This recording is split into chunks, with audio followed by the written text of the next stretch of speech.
Hello, I'm Jason Solomons, and welcome back to Seen Any Good Films Lately, the podcast with the special guests talking about their latest work and the films they watch and love.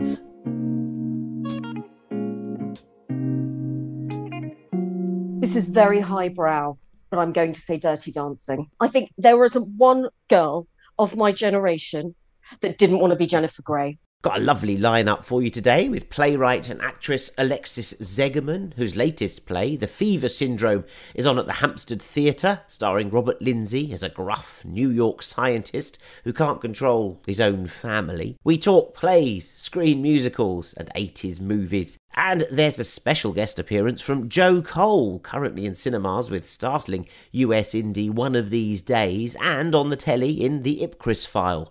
It's not a Michael Caine impression, I'll have you know. Neither was that. So we'll talk to Joe and Alexis after I tell you if I've seen any good films lately. I have, because out this week is Prayers for the Stolen, which was Mexico's entry for the Oscars this year, and it didn't make the final nominees in that category because, you know, there's like 100 entries, one from each country, and only 5 make it. So, of course, most of them, being the best films from their particular country, are better than the American and English language movies in the Best Picture categories. But, you know, that's a different matter. And Prayers for the Stolen is no exception, particularly in the first half of the film where it's utterly brilliant.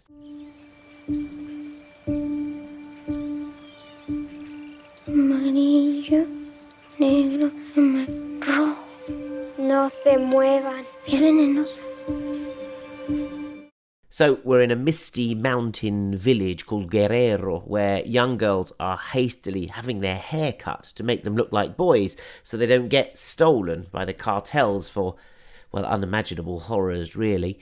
Director Tatiano Hueso fuses fiction and documentary techniques to depict this whole town in fear and enthralled to the cartels and caught in the economic and physical war on drugs, where government planes fly overhead and squirt them with a sort of cloud of poison, even as they work in the poppy fields, which is their only income, really. So we see these quarry mines being exploded and the young kids working in them. We see the hiding places, like sort of shallow graves that the mothers have dug out the back of their houses in the jungle where the girls must hide whenever the cartels storm into town. We see houses left empty.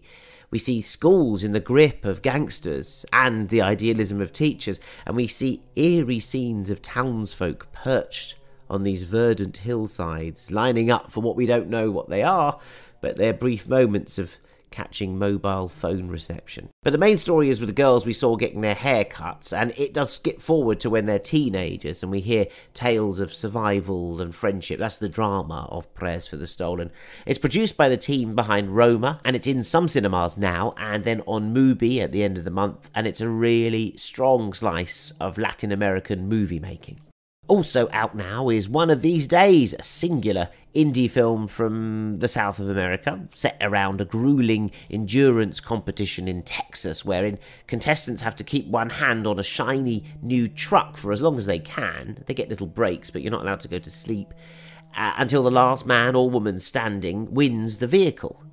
It's based on a true story of this annual, rather gruesome competition, and set around the day it all went wrong. It stars, perhaps surprisingly, Joe Cole, the star of Peaky Blinders and Thai boxing film A Prayer Before Dawn and The Ipcress File, currently on ITV. And I was down at the film's premiere at the Everyman Borough Yards to welcome Joe Cole for an exclusive Q&A organised by thrusting new film company Studio Soho Distribution. And in front of a lively crowd, I began by asking Joe about shooting on location, understanding the local people and the place, and of course, getting the accent right. We actually filmed in Louisiana, and we were out there for about 3 months. You know, very quickly realised with a film like this, it's about kind of embodying the spirit of these people as much as possible. And I was the only Brit in the film; everybody else is from the area. So I turned up, and I realised very quickly I need to slip into this as much as possible. So stayed in the accent, kind of hung out in the bars, hung out in the kind of parking lots, and don't ask what I was getting up to. And I just tried to kind of immerse myself in the culture as much as possible. You know, so. What is it like that that sort of culture, because it's obviously an extraordinary competition. That it was a real life competition, this hands-on thing that went on for 50, 20 years before the events, the sort of true events of what happened to yours. How much did you know about it when you arrived, when you got in there? How much did you have to find out more about the whole culture? Yeah, well, it's mad because it's a real competition. You know, it was around for a long, long time. They made an incredible documentary about it that I watched. Did you see that? Yeah. And it's like when you start to unwrap like this stuff that goes on, it's just absolutely bizarre. And our film is an amalgamation of a few different stories, like what happens to Carl. That's true. You know, that happened to a dude who, you know, a young guy who had a kid, wanted to sort of win something for his family and provide for his family and be the man, quote unquote man, in the sort of rural area of Texas. And it's just absolutely fucking bonkers. Like this stuff goes on. You know, so it was a lot of fun just sort of figuring that out, really. It's quite interesting when you watch the film, because for a while you don't quite know where this film's going to go and what this film's about. You know, there's this competition. You're not even sure who the main character is. You know, I know it's you, because I was like, it was Joe Cole. And I know doing the Q&A with him, so he's got to be the main character in this somehow. But quite a lot of the time, you're like, oh, is it Carrie Preston? Is it going to be this guy? Where's the sort of, it's like pass the parcel, where's it going to fall? Yeah. Like even the dude, like the twin thing, that's such a real thing that happened. Is it? Yeah, and like there was these guys that they'd go around to all different parts of the States. They would go and they would just win every competition, and nobody knew how they were doing it. And then basically somebody found out that one of them had a twin. It was just like, but it's so brilliantly done. It's suddenly like, what? They've just done that. Of course they've done that. And then what I love about the film is that that's not even really the main twist. You think that's the twist and that could be it, but it gets weirder and weirder on top of that. So you'd obviously read the script, but did you know what the director was going to do in terms of like sharing all this, you know, he was circling with his camera, which face it was going to fall on, who he was going to pick out from the crowd? Yeah, it was very much an ensemble thing, and we all spent a fair bit of time rehearsing and getting to know each other, and then just being around that truck for weeks on end in the mad heat and humidity. There is a sort of a movie there's a movie called They Shoot Horses, Don't They, which Sidney Pollack made in 1968 about these dance-a-thons that they used to have in the sort of depression of America, where they would dance and dance for days until someone fell down, you know, so they actually couldn't dance anymore. And it reminded me of that sort of depression era movie. That this is what this is about. This clinging to some hope and life. Yeah. That was a big reference. They shoot horses, don't they? And it's just like, yeah, it's just an amazing concept, isn't it? It's like this whole, you know, it's the American dream. It's this idea of like, you know, if you win this big shiny thing, you're going to be happy, and all you've got to do is just stand next to a truck, your hand on it. It's easy, right? You know, you get into the nitty gritty and you realise it's completely traumatic for a human being. Y'all call me when something happens and I'm not on site, okay? Any time of the day or night, you can call Joan, okay? All right? Yeah, okay, store that and press save. Okay, once again, y'all, when that buzzer sounds, y'all have one. I repeat, hey, y'all have, you listening? Y'all have yes, ma'am, we heard you. 1 minute to get back to the truck. Okay? You got that? Yes, sir. Okay? Y'all ready? Y'all gonna have some fun? Let's do this thing! And hands on!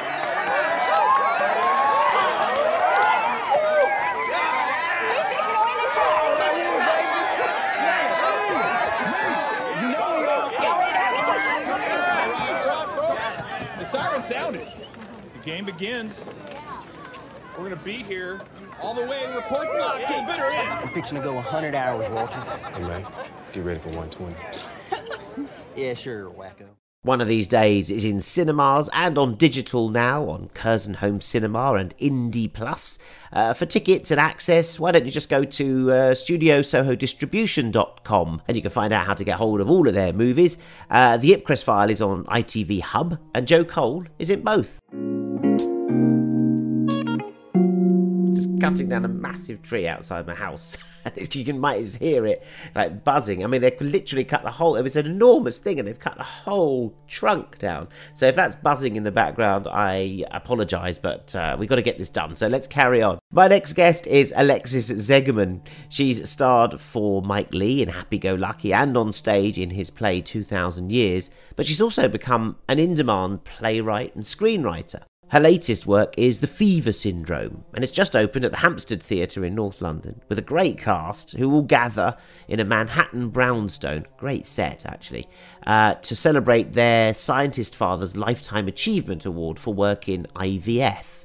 He's made hundreds of babies, but his own children, well, it seems you can't control how they grow up and turn out and how they get along, or don't.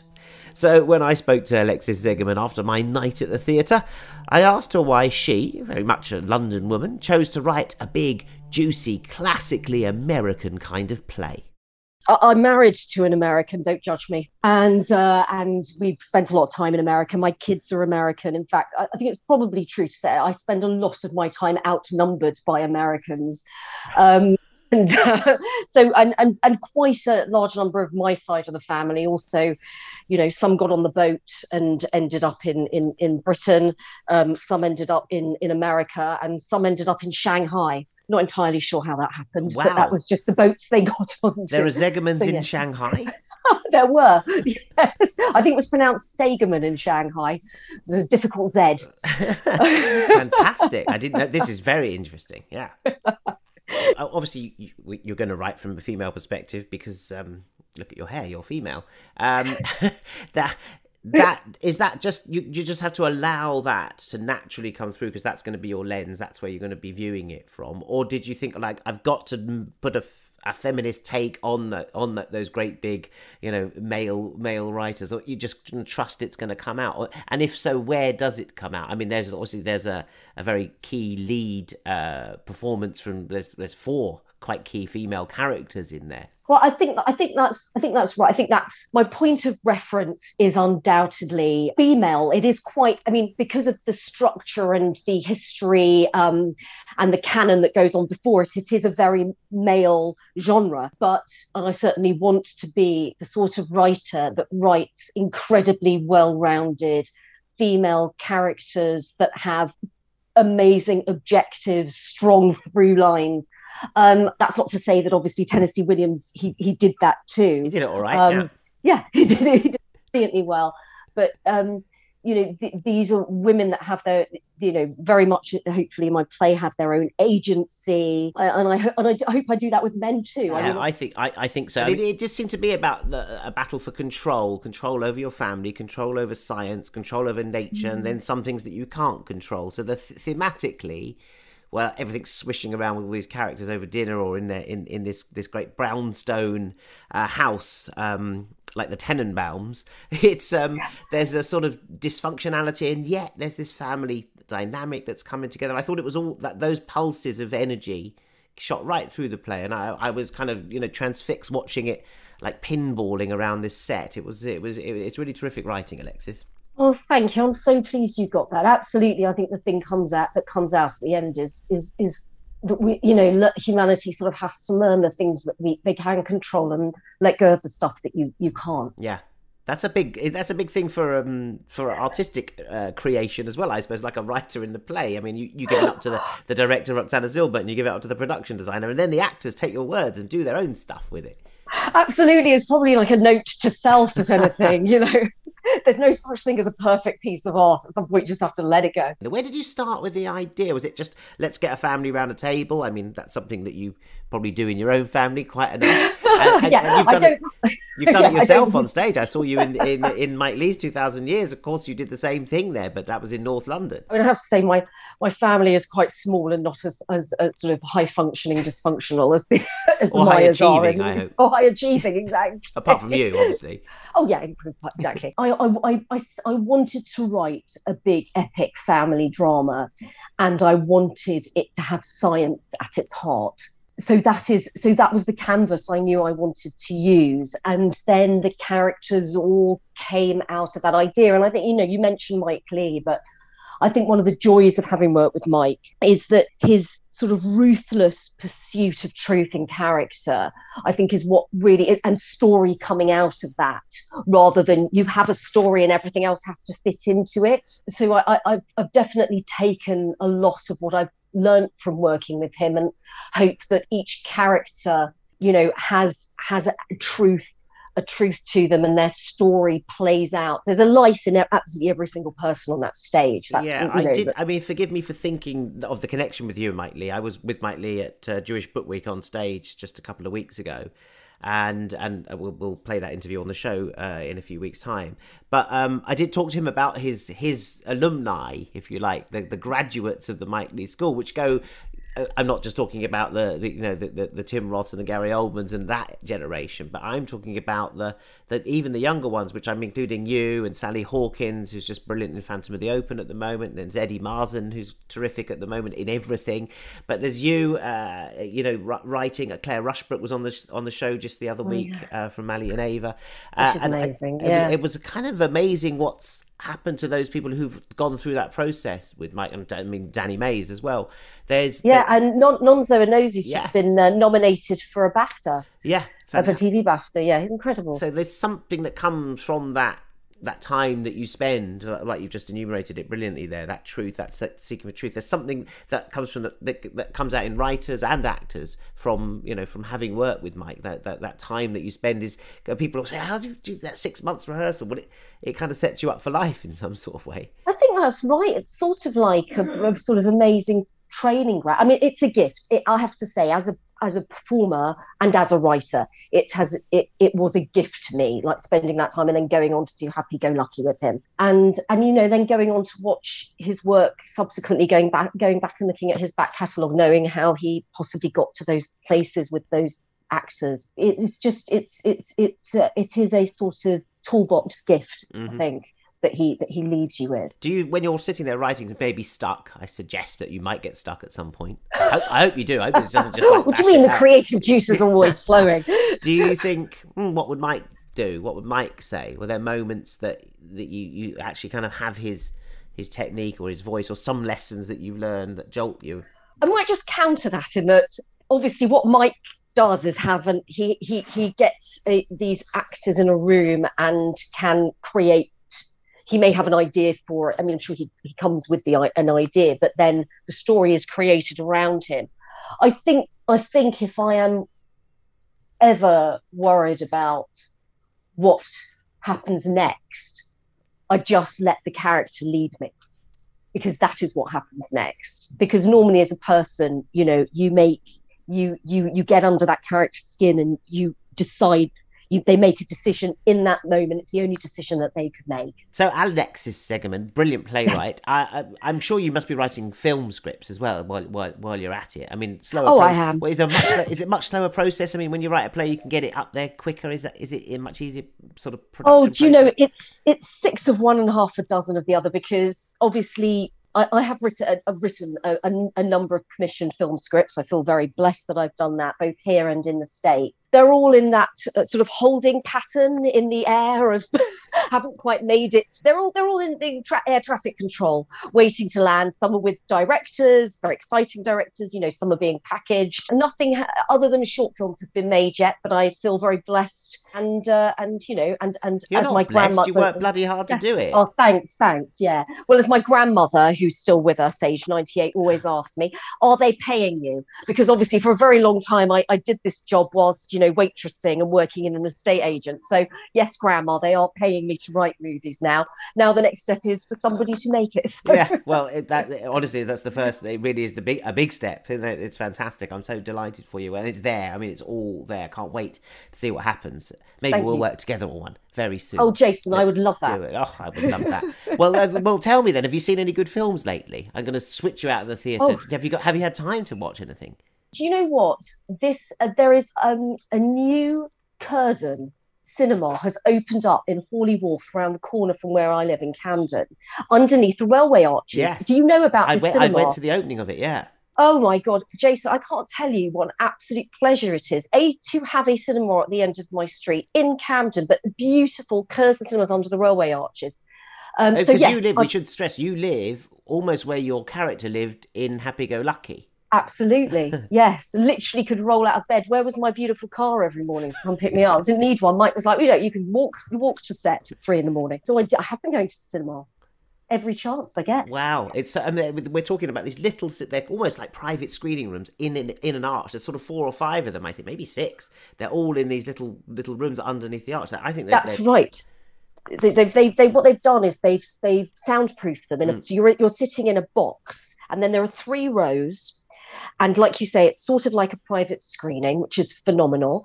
And I went to go and see The Humans. Do you know what? That's what I saw there. You're kidding. And I'd never seen it, and I didn't know it as a play. And then I was at your theatre last night, and there on the wall is the sort of productions that they've had previously, and Humans is one of them. I know. It came over, the New York off-Broadway and Broadway production came over to the Hampstead, I just thought it's such a beautiful play. I couldn't wait to see it in the cinema. Stephen Kramoff directed it. And I just loved it. I thought all the performances were brilliant. I loved the writing on it. And starring Oscar host Amy Schumer is in it. Yes, exactly. And then because you've got the trains going overhead, you can't hear them because you're in a soundproof box, but you can feel them. So it sort of adds to the psychodrama of the movie. Well, because it's in a little Manhattan apartment that's a bit rickety, and you can imagine the A train going past the window anyway. Exactly. So I sort of felt sort of vaguely interactive for your 15 quid or whatever it was tickets. So I absolutely loved seeing that there. And I also watched Parallel Mothers quite recently, which I just thought was the most beautiful film. Isn't it great? Absolutely stunning. I mean, it had everything you want from an Almodovar film, didn't it? It had, the Doña Rosita the spinster, Lorquian references, Penelope Cruz, this sort of, melodrama, Civil War history. It just had absolutely everything, and just most beautiful acting as well. Wasn't it? Yeah, and stylized and different. And you said everything you want from an Almodovar, and then a little bit more, because I don't think he's ever done. I've never seen any Spanish film that can really dig down into the Civil War history and the trauma that's in the earth. I think that's it, and it really did dig, didn't it? And I sort of thought, gosh, how is he going to thread that? Because it opens with that storyline, doesn't it? I thought, how are you going to thread this through? And that is actually also about DNA in a way, isn't it? Because that's how they trace. Yeah. But it's that collective trauma that's carried through from the horrors of the Civil War, and how that carries through generations. Very thematically chiming with your work, both of those thematically chiming. Nice link in there.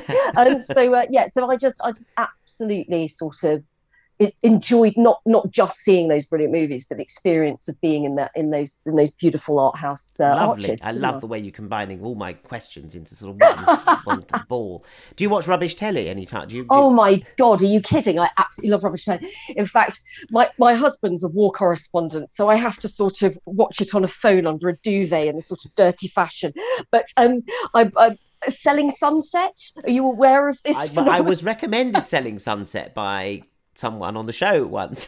It's absolute brain rot, and I love it. I just can't get it. It's sort of real estate. It's like Rightmove equals, the Kardashians. Yeah. And, you put those together, and it's just creates, like, when I've had a really hard writing day, just coming back and letting that wash over me is rather brilliant. And also Bad Vegan is the other sort of trash. Oh, I don't know Bad Vegan. Oh, Bad Vegan is a documentary. It's the same people that made the Fire Festival documentary. I saw that. And look, it's got a very serious sort of story at its heart. It's about this brilliant restaurateur who opened a Bad Vegan restaurant in Manhattan, and how she was gaslit by this gambler who stole millions of dollars from her, and her, she ended up on the run and then in prison for federal crimes. Are you a vegan? I wish I were. I've tried to become. I'm a bad vegan.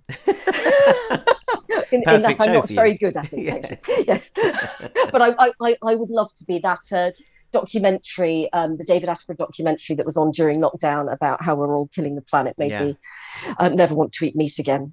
It's funny when you have kids as well. Then they take these, you show them that, and they take message. One of mine doesn't really like meat anymore, although one of mine just absolutely loves it. So what can you do? What I'm going to do? Some days on and some days off. That's what. Well, that's it. Frozen fish finger, anybody? What's the first film you ever saw? I think it was Victor Victoria, because yes, I know. I think it was just What happened to Dumbo? I know what happened to Dumbo. Well, I think it was one of those things where my mum. I always watched slightly inappropriate movies when I was younger. Didn't do me any harm, and I apparently shouted out when it started, "Oh, that's Mary Poppins!" So that was my memory of it. I remember it being brilliant. I mean, she sings in Victor Victoria. She sings in Victor Victoria. She's great. It's Blake Edwards as well directing, so there is a sort of connection with I felt comedy. That even aged 4 or whatever I was.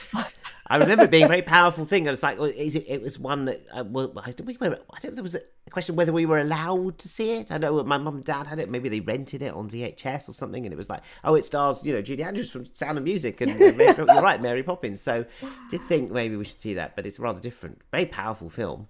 Very powerful film. There's a lot, I mean, maybe we're ripe for a remake. Because that was gender fluid before anyone had died. It was even before like Tootsie or whatever, I think. Absolutely. I feel a rewritten musical coming along. Well, maybe that's what we're going to collab on. Yes, that's it.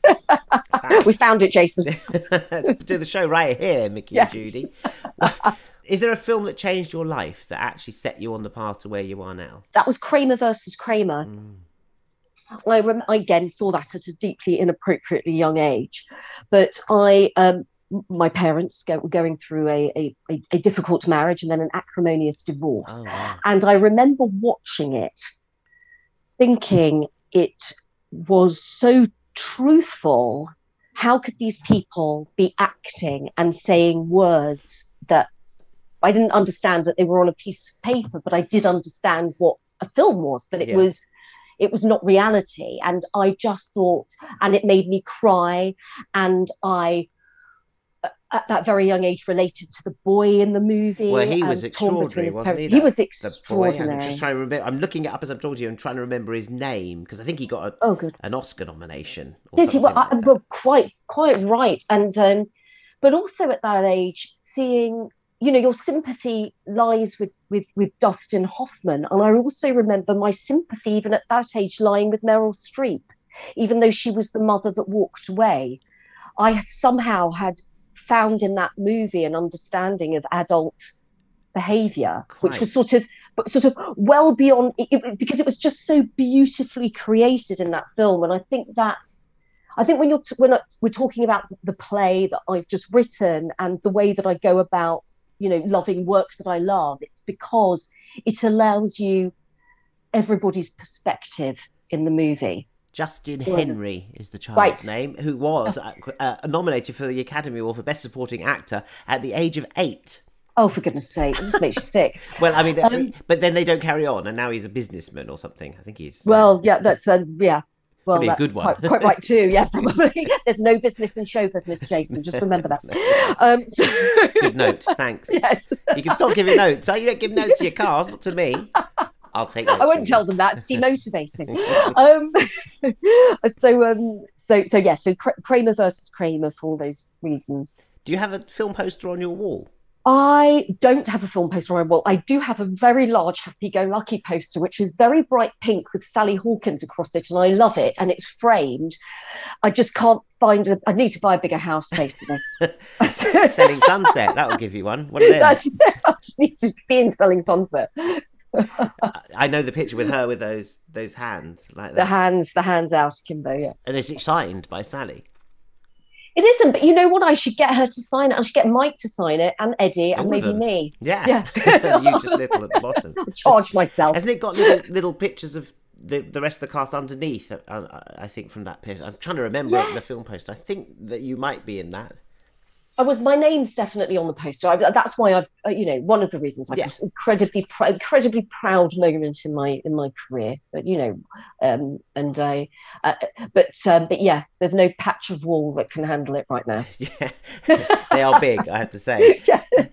You ever fallen in love at the movies, Alexis? Yeah, so I mean, when watching The Outsiders, I fell in love with every single person in that film.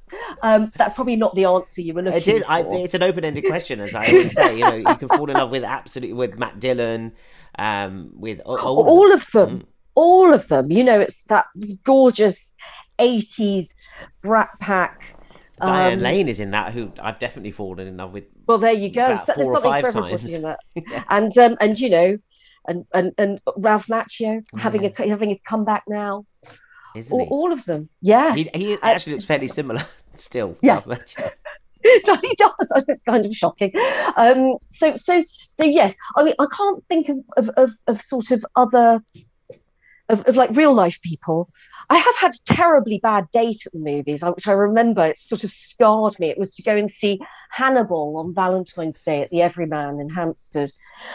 I mean, not really a date night movie. It could have been very fun. Anyway, there's nothing against Anthony Hopkins. They were all doing a brilliant job. I think you choose your date movies a little more carefully. Yeah, I think that's right. Choose them wisely. I would go and see The Worst Person in the World, by the way, for a date movie at the moment. Is the one I recommend. Oh, great. It's a fantastic film, The Worst Person in the World, with a great performance from Renata Reinsve in the lead. Is there a set, if I could give you the gift of time travel, to go back to any movie being made and plonk you there, see a performance, see a director at work, see an actor at work that you would go to and sit there and be part of that and just fly on the wall of yourself? This is very highbrow, but I'm going to say Dirty Dancing. There is... I'm sorry, you've probably had all sorts of that. I mean, you know, and I like to think people aren't as, you know, some people sort of, oh yes, I don't get Tarkovsky's Stalker, I'd be in the puddle in the zone. But no, people don't. You know, people do want to go see. Lots of people want to go see Billy Wilder in action, which I completely understand as well. But no one's ever wanted to go to 1950s summer camp. Yeah, look. There's lots about the 1950s that we could quite easily leave behind. I mean, you know, just look at there was no pro-choice for a start back in those days. That's where the whole trouble starts in the movie. But I think there was one girl of my generation that didn't want to be Jennifer Grey in that movie. And also, I think Patrick Swayze was a great loss. The loss of Patrick Swayze, and actually was in The Outsiders. You see, look at the great range of movies that I loved from my childhood. People, the things with Patrick Swayze in, yeah, yeah, basically the films of the oeuvre of Patrick Swayze. But there's a connection. There's a nice Jewish girl, sort of, and he's the sort of, you know, slightly threatening macho presence. I think what is so brilliant about that film, and where and sort of where I hope my work can go, is that it's a romance, and we have forgotten about, you know, romantic comedy is sort of like, a lot of people put that phrase down. So maybe if you take the comedy off of the end and you're not always looking for those, I think there have been some, like La La Land, it's a beautiful romance film. It's a great film, and I want more of that, and I think audiences want more of that. We haven't been making films like that, and I'm pleased that people are starting to realize. I get approached a lot by producers saying, oh, we'd love another romantic movie. Of course, you've got to have some edge now. Romance means different things. There's different relationships and ways of doing that, but it's I want romance. That's what I love. Those, yeah, I love the warmth of it. No, I do, but I think in the movies, I think that's what we miss. I think we don't get it, certainly on telly anymore, and I think that's where the movies have a sort of point of difference, is that they can sweep you up into a romance, and it doesn't have to be epic in the sort of David Lean way. It can be epic of the heart or epic of the head, and you can just get swept. I think that's why Coda won, because I think it's really romantic. I think that's absolutely right. I think people want hope, you know, and I think that's what these romantic movies, romance gives you, is a sense of life continuing with hope, and that is what Coda gives you. And I agree. I think more of that, please. What's your favourite screen musical moment? It doesn't have to be from a musical, but it can be just a moment. And you can't have Dirty Dancing again. No, I'm not having Dirty Dancing again. I'm going to leave. Okay, there's two. One has to be Rosie Perez dancing in the opening of Do the Right Thing to Fight to the Power. Great choice. I mean, it's just such a powerful, it is powerful, feminist, and, you know, it just has all the ingredients of sort of summing up what that film is. And I could watch that opening on a loop. Can you do that really dance? I've tried to, nearly put my back out. But I really do think it's a wonderful, impactful movie moment. It's a absolute, I mean, it's one of the key movies for me, and I sometimes forget about that. I love that track. It's one of the key music tracks of my life, but it's actually the Rosie Perez dance that actually makes it, because as you say, it's so powerful. It's sweaty, it's hot, it picks up the atmosphere, because Absolutely. we know how hot it is in that room, but we see the power that she's got. Brilliant choice. Yeah, and then I have to say Hugh Grant as Phoenix Buchanan tap dancing in prison to Rain on the Roof. I happen to think that is one of the best movies of all time, Paddington 2, and one of his greatest performances. I think How he so. wasn't showered with Oscars, I don't know. Well, we had Simon Farnaby on the show just a couple of weeks ago, who wrote Paddington 2, Yeah. and has now done Phantom of the Open with your friend Sally Hawkins. Yes. And it has the same warmth that Paddington 2 has, I think. I think it's brilliant. Well, it is officially one of the great films of all time. It was knocked Citizen Kane off the top of the charts, did it not? It's genius. It's absolutely genius. It really, and you know, Ben Whishaw just absolutely phenomenal Paddington Bear. Do you know who the voice of Paddington Bear is when it was released in Ukraine? Yes, I do. It's the great Zelensky. Yeah, it is. Yeah. I sort of wondered if that was a Twitter joke until I, had to double check. How amazing is that? How wonderful. Isn't it? And I think that might be the sort of key weapon, because Paddington sort of defeats everyone somehow. He's disarming. Yeah, I think Isn't he that's disarming? right. And that's what he's doing. He's hopefully disarming everyone. Disarming. I really wish we could overthrow Putin with marmalade sandwiches. I think that. If it brought low, I'd love to see it. Yes, yeah. Alexis, what a joy talking to you. I'm just going to finish off with one question to you. You mentioned that great cinema that you go to now, the new one in Camden. What's the best screening you've ever been to? Because you've been through the process as well as sort of been in things, and I'm going to expand it as well because you're such a theatre person as well. So maybe you've been to some great theatrical moments as well. What's been contained in some of those great buildings for you? Again, I think I've got a slightly two-part answer to this. The first one is that I went to I was in a film that was in the BFI, the London Film Festival. It was a movie that I was really, really proud of. It was filmed in Germany by Hans Christian Schmidt, directing and writing, and called Sturm. And it was wonderful to sort of be at a festival where where a film was opening, but also it was meant a big deal to me going back and working going to Germany and working there. I've since put in for my German citizenship. I'm reclaiming my German citizenship through my grandmother, who lost it when the National Socialists came to power. Wow. as a Jewish Do you speak woman. German? I don't, but I didn't have to in order to get German, thank goodness. But I will learn, and I just had such a wonderful time in Germany with these wonderful people, the crew and the cast, and that meant a lot to me, that film. It really did put me on the journey of sort of going back and understanding my roots, I think. Wonderful. So, Sturm. yeah, I'm afraid I didn't see it.